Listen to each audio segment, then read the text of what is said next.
Hello, I'm Richard Ayres, a social care advisor at Care England. Care England represents and supports care providers across England working on the policy, funding and operational issues that shape how care is delivered on the ground. This short series of 4 conversations have been recorded in partnership with DigiHive because we consistently hear from leaders that the pressures they face are interconnected.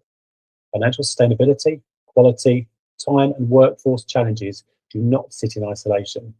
They shape each other and they shape leadership decisions every day. So the purpose of this series is to create space for honest, practical reflection on leadership in adult social care, grounded in the real experience rather than theory. So I'm really pleased to be joined today by Samir Patel for these conversations. Samir, would you like to briefly introduce yourself? Hi, Richard, and thank you so much for this opportunity to work together with you and the team at Care England around digital leadership and how we can ensure, hopefully, a positive, sustainable future for care homes up and down the country. Fantastic. And Samir, it's really great to be working with you. I've admired a lot of the work that you do, and we've seen each other at a few events, so it's really great to be doing this short series with you. I want to start with something that almost every care provider will recognise straight away. That's the financial pressure, and that pressure in care really feels relentless right now. We've got pressure on margins; they're really tight. Fees are constantly under scrutiny, and we've got real pressure on our costs, trying to keep them down and mitigate them. Costs such as staffing, energy, compliance, they just keep rising. There's very, very little room for error. So when there is kind of very little room for error, every financial decision starts to feel very risky. So from what you see on the ground as an operator, how is that pressure actually showing up in the kind of day-to-day decision making? Thanks, Richard. And I've been in the sector now for 20 years, so I think we've seen a fair few things come around in these cycles that we often become accustomed to talking about. But for me, there's no doubt at the moment we have got some real challenges ahead of us in the sector.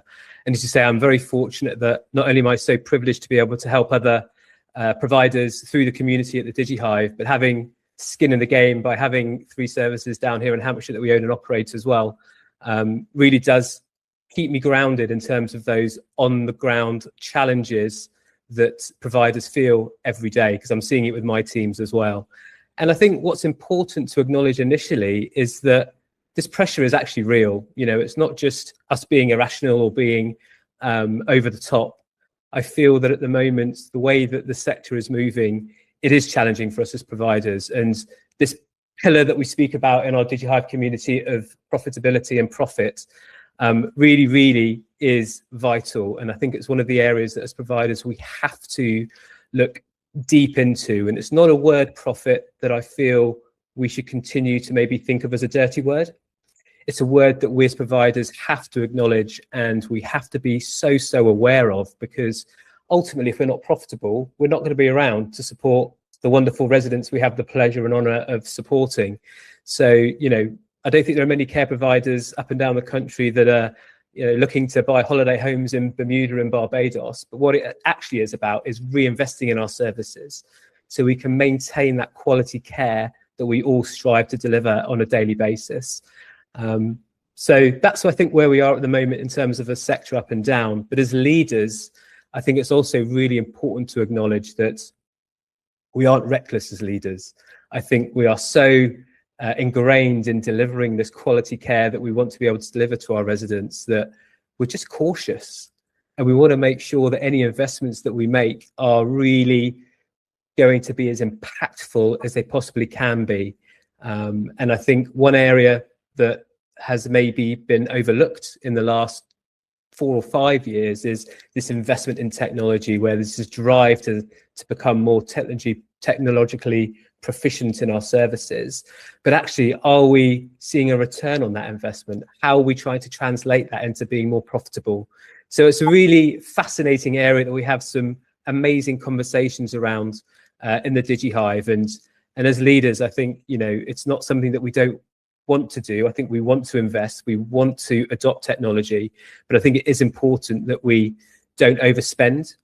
But sometimes the challenge that comes with that and that hesitation is that then things don't get done. So it can be a rock and a hard place. We don't want to move forward recklessly, but at the same time, we can't be too cautious and hesitate too much, because we can get left behind. So sometimes I think for leaders, it's difficult, because, you know, you want to make these decisions, you want to move things forward, but they can get delayed.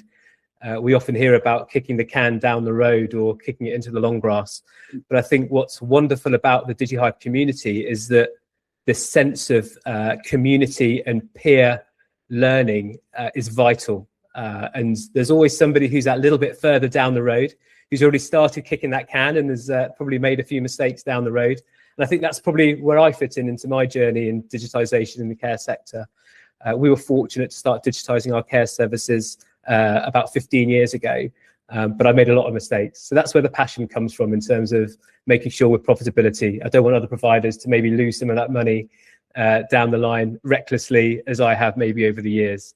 So I don't think profitability issues, they don't come from reckless spending in my experience. They actually come from delayed decisions. So if we can get those decisions made sooner and better, I think we can drive that profitability in our care services. That's really, I mean, you started by saying about daily pressures, and it is a daily pressure, the constant sort of financial challenges. And profit is absolutely vital, as you say, to sustain services. And so that providers can invest in their businesses. It's the only way we're going to move forward. And even not-for-profit organisations need to create a surplus to be able to invest. And that reinvestment is key. But it's cautious investment, because technology is moving at such a pace now compared to maybe 10, 15 years ago. And so people are cautious because they're worried about implementing technologies and then finding them out of date by the time they've implemented them. And I think I understand that a lot of the SMEs who are running care businesses, well, are not necessarily experts in technology. So that does, you know, bring up that sort of cautious approach and sort of, delaying decisions. But, we're all implementing and looking at technology to drive that efficiency and proficiency. And there is definitely a return on investment for a lot of these technologies. We have to spend to save to create efficiency and have our peer learning. But you said one word which was interesting, which is around hesitation. And I think that will resonate with a lot of people. Why does hesitation feel like the safe option in the care sector? And why can that actually become a problem for care providers? I think this is such a fascinating area. Thank you for sharing the question. When I first came into the sector many, many years ago, as I say, I feel that I had a mindset of, if it ain't broke, don't try to fix it. If the CQC have been in and they're happy with it, if the safeguarding teams have been in, if the local authority have been in and they're happy with what we're doing, that's fine, that's good enough. And I feel, unfortunately, that doesn't drive this innovation. It doesn't tie up with what we're seeing is what's happened in the last, as you say, 10 years around digital innovation. So I think historically that's been the mindset of the sector, is if people are happy with it and if it's working, let's not change it. And this is where there is a disconnect, as I say, between technology and the care sector. You often hear, don't you, in Silicon Valley and all the tech bros, when they're developing their software, fail fast and move forward, fail fast and move on. We don't have that luxury in care. And I feel that we have to be that little bit more cautious, but maybe not as so cautious as we have been in previous times, where we don't look to drive and innovate. All too often you hear a phrase, don't you, we'll review that next quarter, or maybe we'll look at that next year. And I'm not sure that's the right mindset now of where we are in 2026 in terms of technology in the care sector. Look, what we try to provide for the residents that we look after and their families and our team members is long-term care. And sometimes pressure can feel quite short-term, and there is a knee-jerk reaction to, well, let's introduce a new system, or let's change that, or let's move that. So one thing we often talk about in the community and with our DigiHive members is actually understanding the why of the problem and what the challenge is, and actually going a mile deep into that inch-wide question that there might be. Because ultimately, if we can fully understand what the challenge is, we can make sure the technology that we're utilizing can really make a difference to that problem that we're trying to solve. And sometimes you just need that little push, that little nudge over to give you the confidence to take on a new system and to implement it. And honestly, if you're within a community, or you've got a partner or a mentor that has been through that journey, undoubtedly that can fast track your learning and increase the chance of a successful implementation for you in that particular area that you're trying to improve. So quite often we say in the community, a problem shared quite often is a problem halved, right? So yeah, the word hesitation, I understand why we all have this hesitation, and rightly so, because we can't be naive and just going gung-ho with making changes to our operating processes and procedures. But sometimes if we flip it around, we don't often think about, well, actually, what is that cost of delaying that decision? You know, if I'd have implemented that system 12 months ago, where could I be now? And having that wonder of the art of the possible and what could be. So yes, I think hesitation does sometimes reduce control, but not necessarily the risk of what the problem might be.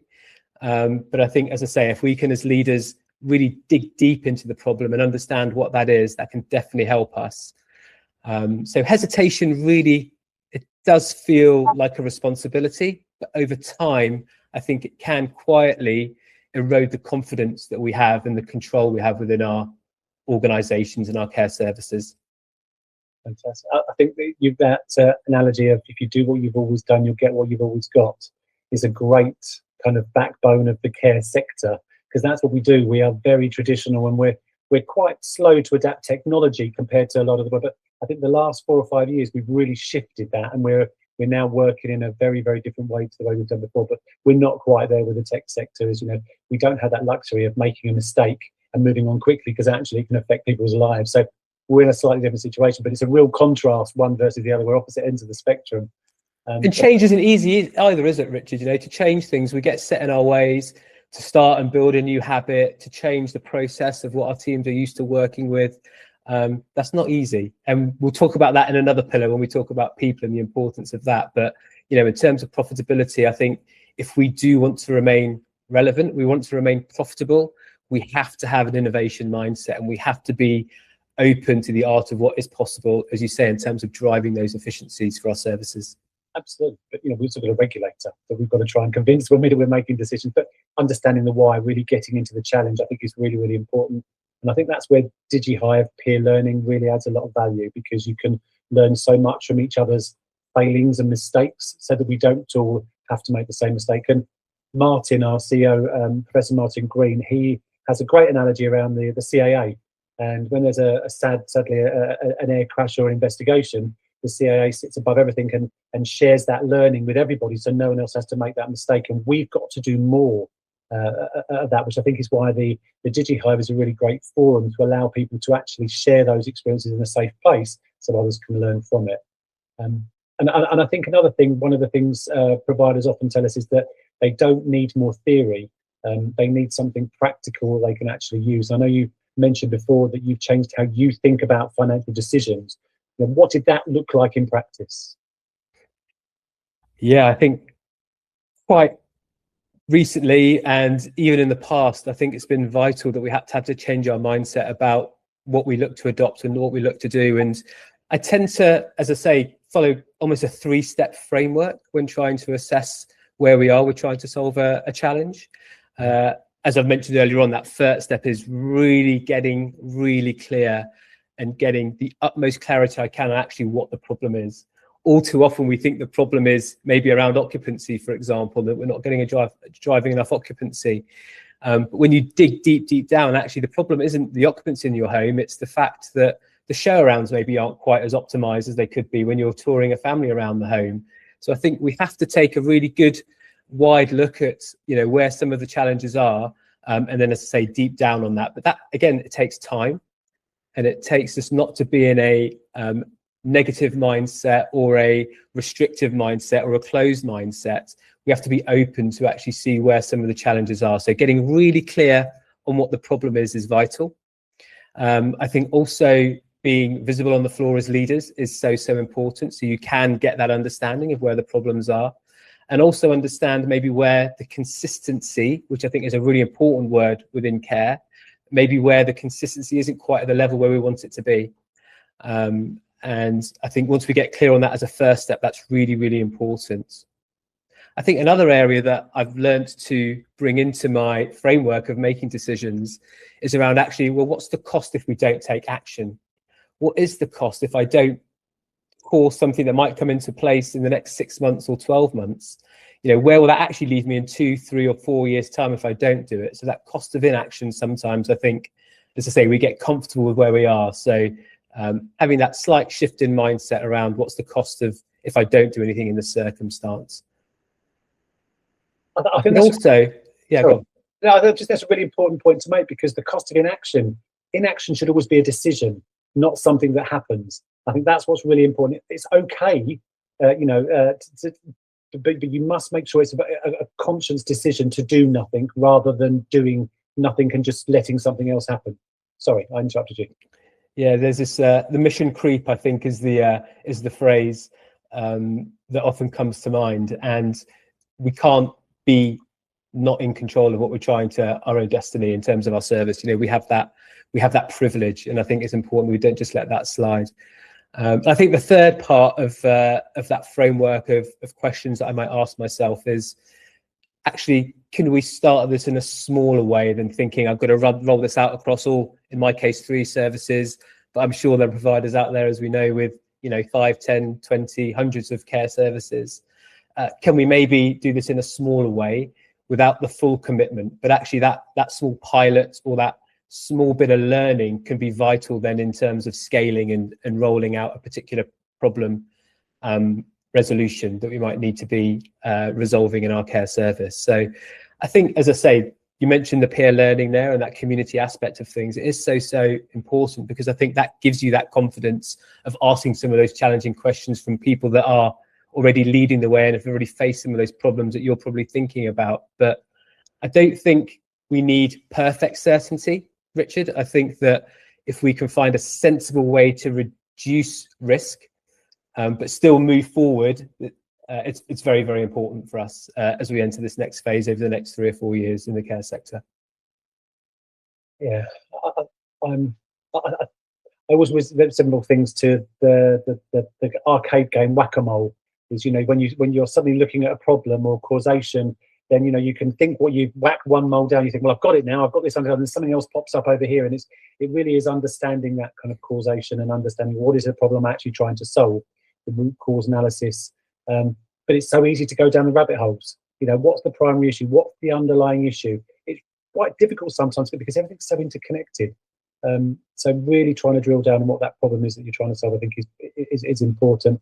And start small and work up. I think that's probably the best advice to kind of give people. Is we sometimes think we've got to do a big bang, and the salespeople of tech are out there telling us it can change the world, and actually we need to trial and test, because we're all different and unique in our own ways as care providers. You can't compare your services to the one that's just down the road, because you are all special and different. Your resident cohort is different. So I think it's really important that you do look at testing and trialing, and just do, how do you eat an elephant? One bite at a time. It's not one great big chunk. And in terms of trying to bring that back to this pillar of profitability, in terms of what we're discussing today, if you can not risk that full £20,000 on a rollout implementation within your care service, but actually for a couple of £100 you can get some data to see how impactful that's going to be.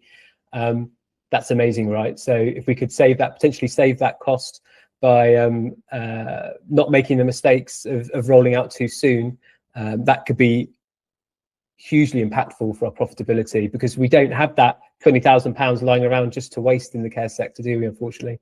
Absolutely. And that might be quite a nice link to another question, actually, around, bringing it to life. Have you got an example where you've actually had to do this, so you had it firsthand? Yeah, I've got a couple. I've got the grey hairs to show for it as well, Richard. But I think if I look maybe about three or 4 years ago, in one of our services, we just couldn't quite understand why our inquiries weren't converting into placements. And we dug deep.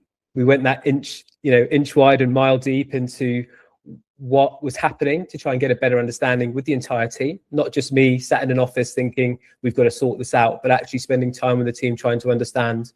It probably took us about 3 months to actually get to where we thought we needed to get to. And what we came up with was that we always felt that we were very good at handling our inquiries when the phone rang, and dealing with families and doing show arounds and what have you. But when we dug deeper, what we found was actually there was a real lack of consistency about the follow-up process. So once somebody had contacted the home and inquiring about if we had a vacancy, and they come out to visit the home.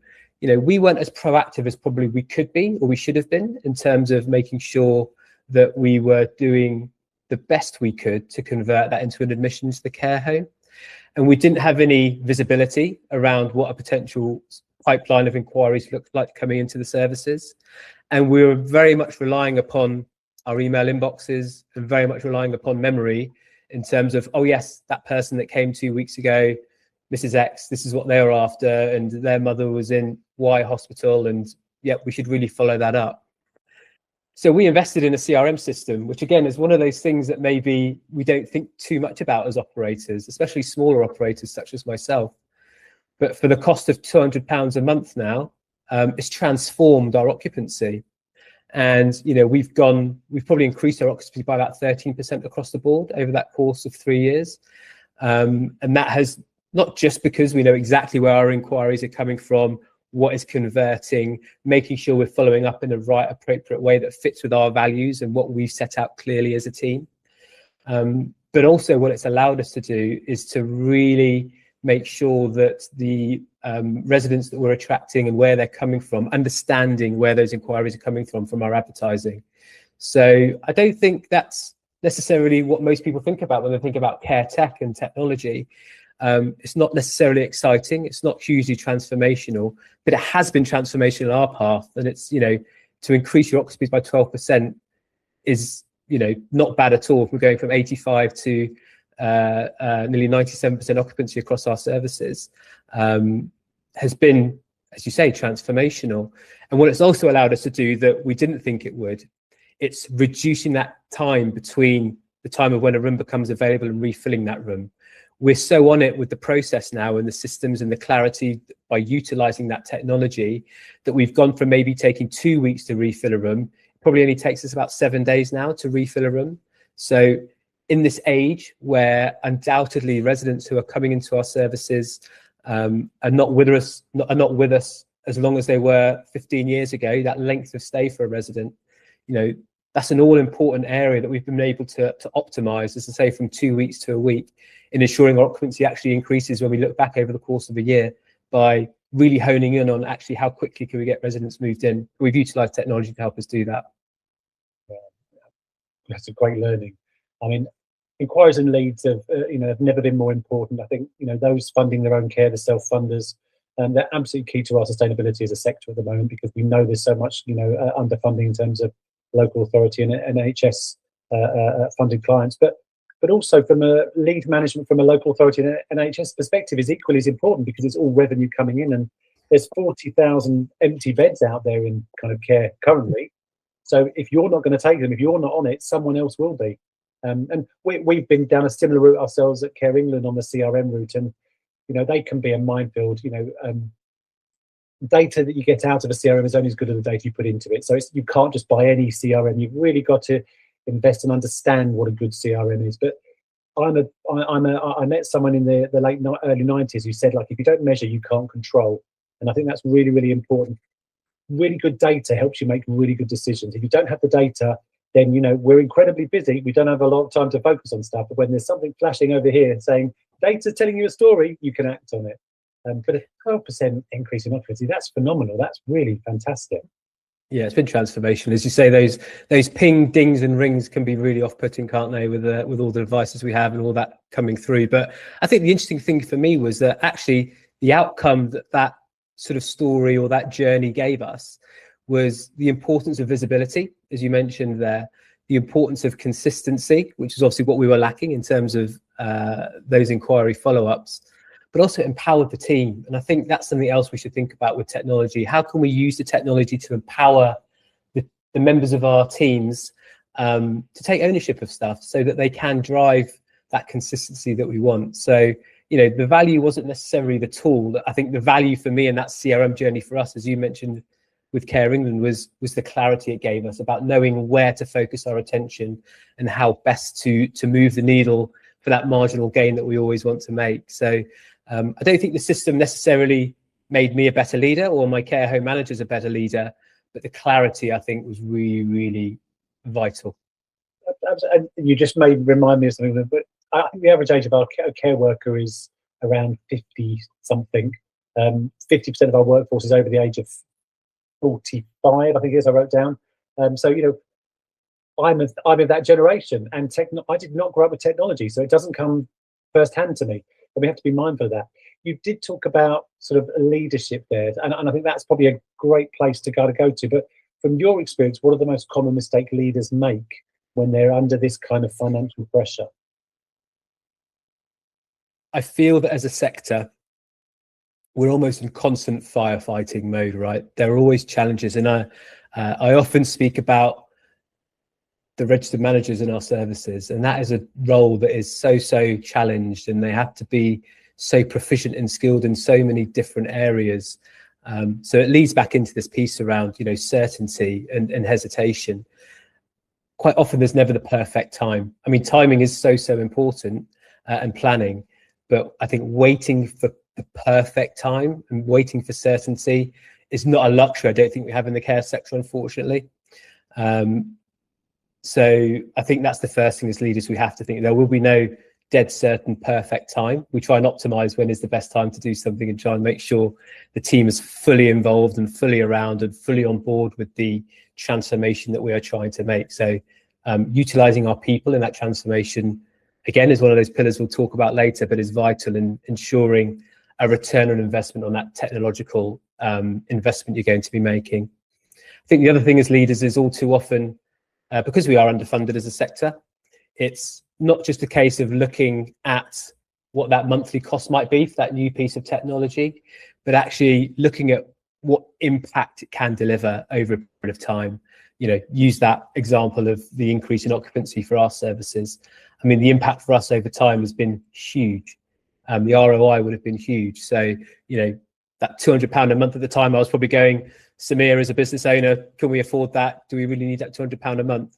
Actually, it's paid for itself probably 25 times over if you look at it over the period of the last 3 or 4 years. And I think quite often, again, we sometimes let fear make decisions quietly, that fear that we've mentioned earlier on of change, that fear of wanting to drive things forward. So let's not that as leaders impact our decisions. If we can find a group of people that we feel comfortable with about sharing some of our apprehensions and challenges, hopefully they can give us that inner strength and belief to drive forward and to make the changes that we want to. But let's not avoid it. I think you made a really impactful comment earlier on, Richard, around being in control of not making a decision. I think that's so important. So I think sometimes as leaders, fear can make decisions for us, but let's not let that be the case anymore. Let's try and alleviate that fear and move forward positively. Absolutely. I like the firefighting one, because I feel that managers are firefighting these days. They are, you know, you said I wrote it down, pings, rings and dings. I mean, managers now they're not doing what managers did 10 years ago, because they've got these systems telling them, giving them so much information. And it's really hard for people to wait for certainty. And there's another saying I like around progress, not perfection. Of course, outstanding in care is possible and we want that perfection, but we need to make progress, and we need to take those small steps sometimes, just one step at a time. And that impact over cost, I think, is brilliant that you think of, you know, to try and reframe it rather than let's not just focus on what it's going to cost. What impact? What's it going to do to my business? How will I be more efficient? How will I be more effective? How will I provide better care? And try not to fear change. You do that by taking baby steps, don't you? Because we're all fearful of change, and we don't like change in the care sector because we're petrified what the regulator's going to think, do, or say about it. So, you know, I think that it's really, really great advice. But going on to advice, I think, you know, if there's a care leader watching this and feeling that hesitation, what's the one practical thing they could do this month that you think will have the biggest impact? I think you hit the nail on the head already, Richard, when you say it's baby steps. So we might have 25 important things that need resolving in our inboxes right now, but just pick one. And quite often it's the thing that we keep putting off that actually is the most important thing. You know, we often tick off those easy to-dos and think, yep, I've been busy all day today. Actually, let's look at one of those maybe longer term decisions that we've been kicking into the grass, as we said earlier on, and look to make a decision on that and try and move the dial forward on that one particular issue. As I say, honing in and defining that problem, getting as clear as you can on what that problem is, and then making a decision. Have that conscious strength to move forward and be brave and decide to take control of the situation. And whether you're actually going to make a test and make a pilot around making a change that's going to impact that problem that has been sitting in that to-do list for the last 12 months, or actually be very prescriptive about it and be conscious and say, actually, it's not an important thing right now. I'm going to push that. It's not going to be appearing in my to-do list for the next 6 months and snooze that for the next 6 months. It will come back, but it's not going to cause an immediate negative impact on my care service. And be in control. As the leader, take control of that. And I think also in terms of deciding what's important and is not important is, as I say, having the conversations within communities such as the DigiHive, but also within your team. Undoubtedly, I don't know how much time we do spend to really listen to the members of our team, because they'll tell us what's important to them and the delivery of the care that they are delivering every single day to the people they're looking after. So it's one decision at a time. Don't worry about, as I say, the 25 decisions that you've got to make in your inbox right now. And I think once you make that decision on one aspect, it's like a snowball. That momentum will build, and hopefully you can drive those marginal gains that will then result in that improvement and that continued journey towards outstanding that we're all trying to make as care providers to keep our regulator happy. It's been absolutely amazing. I'm going to take one decision at a time. I have a to-do list of about 50 things, but I'm going to focus on just one. So thank you for that. Brilliant. So what I'm taking from this is that profit in care doesn't improve because of tools alone and technology alone. It improves when leaders make clear decisions sooner with more confidence. That's why through this partnership with DigiHive, we're focusing on practical mentoring and shared experience, not theory. DigiHive's Academy supports care leaders to build confidence around financial decision making alongside others facing the same pressures. It's sharing that knowledge in a way that complements tools like SMART, Care England Smart Care Intel system, which helps with insight and data and helps translate it into decisions that you can actually make stick. If financial pressure is leading to hesitation rather than progress, then this is a sensible kind of next step to take. So look, I just want to say a big thank you to everyone listening today. We hope that you enjoyed this episode and that you will listen to the rest of the series. Thank you very much.